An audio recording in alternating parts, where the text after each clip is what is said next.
ওই তো সভাপতি সাহেব, আমার বেতনের কথাটা গিয়ে বলি। আসসালামু আলাইকুম সভাপতি সাহেব। ওয়ালাইকুম আসসালাম। সভাপতি সাহেব, আমি তো আপনাদের মসজিদে 10 বছর যাবত ইমামতি করি, আমার বেতনটা এখন একটু বাড়িয়ে দিন। আরে তোমার 4,000 টাকা বেতন দেই, এটাই তো বেশি দেই। তুমি কি এমন কাজ করো যে তোমার বেতন বাড়ানো লাগবে? এইবার আমার বালা বক্তা আনা লাগবো। এই অর্থ এলাকায় যে বক্তা আসে নাই ওই বক্তাকে আমাদের মসজিদে আনা লাগবো। সভাপতি সাহেব, আমার একটু কথা শুনেন। সভাপতি সাহেব, 2 ঘন্টা ওয়াজ করার জন্য বড় বক্তা এনে 50-60 হাজার টাকা দিয়ে দেন, আর আমরা বছরের পর বছর ইমামতি করি, আমাদের বেতনটা বাড়িয়ে দেন না।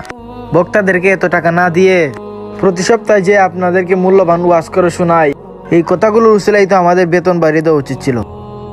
সত্যি ইমাম সাহেব, তুমি আমার চোখ খুলে দিয়েছ। আমরা যে এতগুলা টাকা দিয়ে বক্তা আনি, ওইগুলা টাকা ওদেরকে না দিয়ে তোমাদের দিলে আমরা আরো মূল্যায়ন কথাগুলো শুনতে পারবো, আরো ভালো ভালো কথা শুনতে পারবো।